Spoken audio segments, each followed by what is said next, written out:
ರೋಚಕ ಘಟ್ಟದಲ್ಲಿ ಧರ್ಮಸ್ಥಳ ಶವ ಹೂತಿಟ್ಟ ಕೇಸ್ನ ತನಿಖೆ ಎಸ್ಐಟಿ ತನಿಖೆ ಚುರುಕಾಗಿದೆ. ಸೌಜನ್ಯ ಪರ ಹೋರಾಟಗಾರರು ಅಲರ್ಟ್ ಆಗಿದ್ದಾರೆ. ಎಸ್ಐಟಿ ಕಚೇರಿಗೆ ಸೌಜನ್ಯ ಪರ ಹೋರಾಟಗಾರರು ಎಂಟ್ರಿಯ ಕೊಟ್ಟಿರೋದು. ಗಿರೀಶ್ ಮಟ್ಟಣ್ಣನವರ್, ಜಯಂತ್ ಟಿ, ಸೌಜನ್ಯ ತಾಯಿ ಕುಸುಮಾವತಿ ಎಸ್ಐಟಿ ಆಫೀಸ್ಗೆ ಭೇಟಿ ಕೊಟ್ಟಿರೋದು. ಎಸ್ಐಟಿ ಕಚೇರಿಗೆ 12 ಮಂದಿ ಹೋರಾಟಗಾರರ ಆಗಮನ.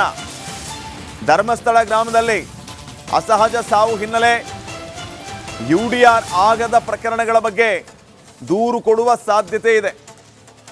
ಸೌಜನ್ಯ ಪರ ಹೋರಾಟಗಾರರ ಈ ನಡೆ ಈಗ ಕುತೂಹಲಕ್ಕೆ ಕಾರಣ ಆಗ್ತಾ ಇದೆ. ಧರ್ಮಸ್ಥಳ ಶವ ಹೂತಿಟ್ಟ ಪ್ರಕರಣ ಎಸ್ಐಟಿ ಕಚೇರಿಗೆ ಆಗಮಿಸಿದ್ದಾರೆ ಸೌಜನ್ಯ ಪರ ಹೋರಾಟಗಾರರು. ಗಿರೀಶ್ ಮಟ್ಟಣ್ಣನವರ್, ಜಯಂತ್ ಟಿ, ಸೌಜನ್ಯ ತಾಯಿ ಕುಸುಮಾವತಿ ಸೇರಿದಂತೆ 12 ಜನ ಮಂದಿ ಎಸ್ಐಟಿ ಕಚೇರಿಗೆ ಭೇಟಿಯನ್ನು ಕೊಟ್ಟಿದ್ದಾರೆ. ಧರ್ಮಸ್ಥಳ ಗ್ರಾಮದಲ್ಲಿ ಅಸಹಜ ಸಾವು ಆಗಿರುವ ಹಿನ್ನೆಲೆ ಯುಡಿಆರ್ ಆಗದ ಪ್ರಕರಣಗಳ ಕುರಿತು ದೂರು ಕೊಡೋದಕ್ಕೆ ಆಗಮಿಸಿರುವ ಸಾಧ್ಯತೆ ಅಧಿಕವಾಗಿದೆ.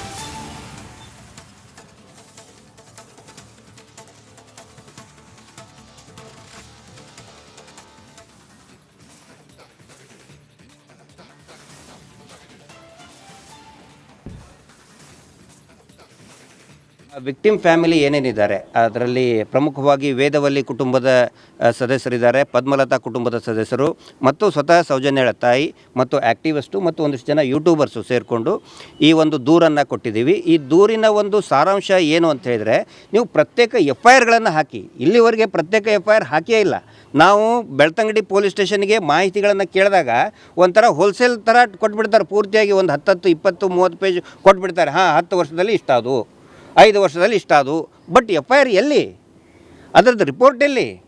FIR ನೀವು 302 ಕೇಸ್ ರಿಜಿಸ್ಟರ್ ಮಾಡಿದ್ದೀರಾ, ಬಟ್ ಅದರದ್ದು ಆರೋಪಿ ಯಾರಂತ ಯಾರಿಗೂ ಗೊತ್ತೇ ಆಗಿಲ್ಲ. ಇದು ನಾನು ಹೇಳ್ತಾ ಇರೋದು ಬರೀ ವೇದವಲ್ಲಿ ಹೈ ಪ್ರೊಫೈಲ್ ಕೇಸದು ಅಷ್ಟೇ ಅಲ್ಲ. 302, 201 ಮಾಡಿದ್ದಾರೆ, ಬಟ್ ಅದರದ್ದು ನೆಕ್ಸ್ಟ್ ಏನಾಯಿತು ಅಂತ. ಆನಂತರ FIR ಮಾಡದೇ ಇರುವಂಥ ಅನೇಕ ಸಂಶಯಾಸ್ಪದ ಸಾವುಗಳಿದೆ.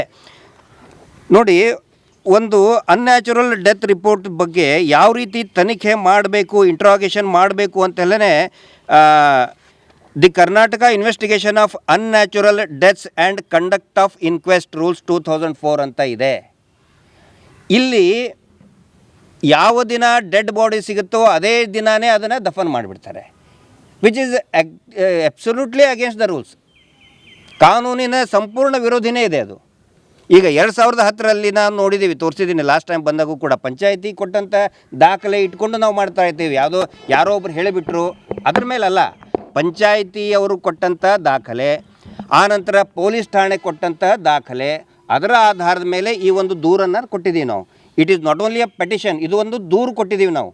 ಪ್ರತ್ಯೇಕ FIRಗಳನ್ನು ಮಾಡಿ ಆನಂತರ ಯಾರು ಅದ್ರ ಹಿಂದೆ ಇದ್ದಾರೆ ಅದು ಬೇಕಲ್ಲ, ಅದು ಒಂದು ತನಿಖೆ ಆಗಬೇಕು. ಅದು SIT ವ್ಯಾಪ್ತಿಯಲ್ಲೇ ಬರುವಂಥದ್ದು. ನಾವು ಹೇಳ್ತಾ ಇರೋದು ಯಾವುದು ಕೂಡ SIT ರೂಲ್ಸ್ ಆ್ಯಂಡ್ ರೆಗ್ಯುಲೇಷನ್ಸ್ ದಾಟಿ ಇಲ್ಲ ಯಾವುದು ಕೂಡ. SIT ಒಳಗಡೆ ಪರಿಮಿತಿಯಲ್ಲಿ ಅದು ಯಾವ ರೀತಿ ಬರ್ತದೆ ಅನ್ನೋದು ಕೂಡ ಇದು.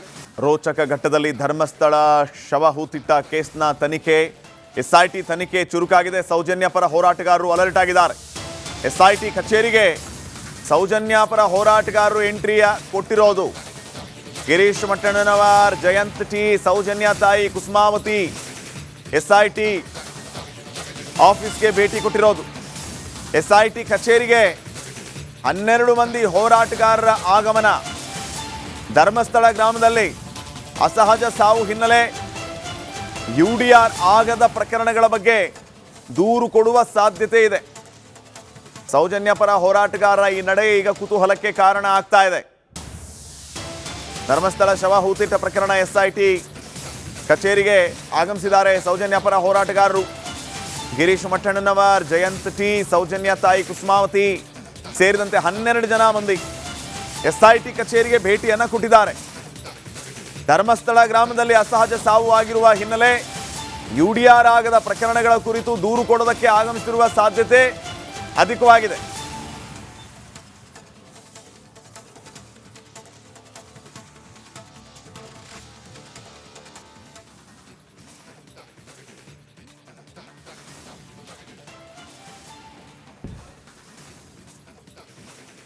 ವಿಕ್ಟಿಮ್ ಫ್ಯಾಮಿಲಿ ಏನೇನಿದ್ದಾರೆ ಅದರಲ್ಲಿ ಪ್ರಮುಖವಾಗಿ ವೇದವಲ್ಲಿ ಕುಟುಂಬದ ಸದಸ್ಯರಿದ್ದಾರೆ, ಪದ್ಮಲತಾ ಕುಟುಂಬದ ಸದಸ್ಯರು ಮತ್ತು ಸ್ವತಃ ಸೌಜನ್ಯಳ ತಾಯಿ ಮತ್ತು ಆ್ಯಕ್ಟಿವಿಸ್ಟು ಮತ್ತು ಒಂದಿಷ್ಟು ಜನ ಯೂಟ್ಯೂಬರ್ಸು ಸೇರಿಕೊಂಡು ಈ ಒಂದು ದೂರನ್ನು ಕೊಟ್ಟಿದ್ದೀವಿ. ಈ ದೂರಿನ ಒಂದು ಸಾರಾಂಶ ಏನು ಅಂತ ಹೇಳಿದರೆ, ನೀವು ಪ್ರತ್ಯೇಕ FIRಗಳನ್ನು ಹಾಕಿ. ಇಲ್ಲಿವರೆಗೆ ಪ್ರತ್ಯೇಕ FIR ಹಾಕಿಯೇ ಇಲ್ಲ.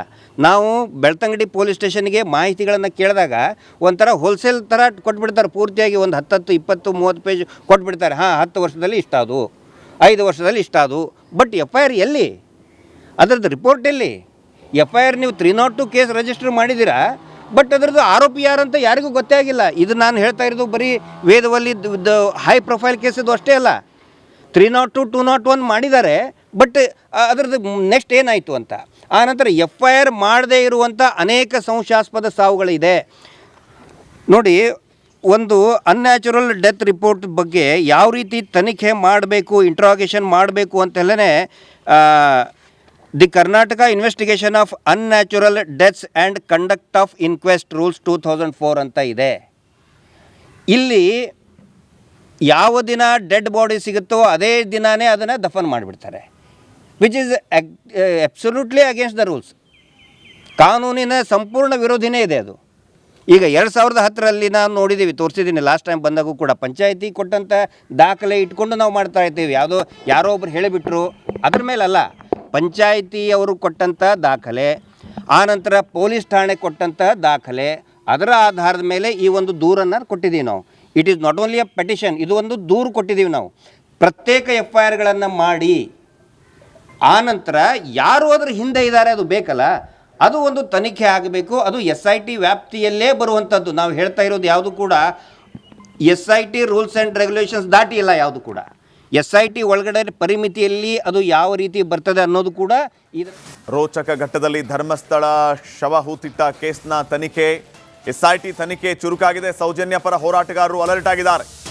SIT ಕಚೇರಿಗೆ ಸೌಜನ್ಯ ಪರ ಹೋರಾಟಗಾರರು ಎಂಟ್ರಿಯ ಕೊಟ್ಟಿರೋದು. ಗಿರೀಶ್ ಮಟ್ಟಣ್ಣನವರ್, ಜಯಂತ್ ಟಿ, ಸೌಜನ್ಯ ತಾಯಿ ಕುಸುಮಾವತಿ SIT ಆಫೀಸ್ಗೆ ಭೇಟಿ ಕೊಟ್ಟಿರೋದು. SIT ಕಚೇರಿಗೆ 12 ಮಂದಿ ಹೋರಾಟಗಾರರ ಆಗಮನ. ಧರ್ಮಸ್ಥಳ ಗ್ರಾಮದಲ್ಲಿ ಅಸಹಜ ಸಾವು ಹಿನ್ನೆಲೆ UDR ಆಗದ ಪ್ರಕರಣಗಳ ಬಗ್ಗೆ ದೂರು ಕೊಡುವ ಸಾಧ್ಯತೆ ಇದೆ. ಸೌಜನ್ಯ ಪರ ಹೋರಾಟಗಾರರ ಈ ನಡೆ ಈಗ ಕುತೂಹಲಕ್ಕೆ ಕಾರಣ ಆಗ್ತಾ ಇದೆ. ಧರ್ಮಸ್ಥಳ ಶವ ಹೂತಿಟ್ಟ ಪ್ರಕರಣ SIT ಕಚೇರಿಗೆ ಆಗಮಿಸಿದ್ದಾರೆ ಸೌಜನ್ಯ ಪರ ಹೋರಾಟಗಾರರು. ಗಿರೀಶ್ ಮಟ್ಟಣ್ಣನವರ್, ಜಯಂತ್ ಟಿ, ಸೌಜನ್ಯ ತಾಯಿ ಕುಸುಮಾವತಿ ಸೇರಿದಂತೆ 12 ಜನ ಮಂದಿ SIT ಕಚೇರಿಗೆ ಭೇಟಿಯನ್ನು ಕೊಟ್ಟಿದ್ದಾರೆ. ಧರ್ಮಸ್ಥಳ ಗ್ರಾಮದಲ್ಲಿ ಅಸಹಜ ಸಾವು ಆಗಿರುವ ಹಿನ್ನೆಲೆ UDR ಆಗದ ಪ್ರಕರಣಗಳ ಕುರಿತು ದೂರು ಕೊಡೋದಕ್ಕೆ ಆಗಮಿಸಿರುವ ಸಾಧ್ಯತೆ ಅಧಿಕವಾಗಿದೆ.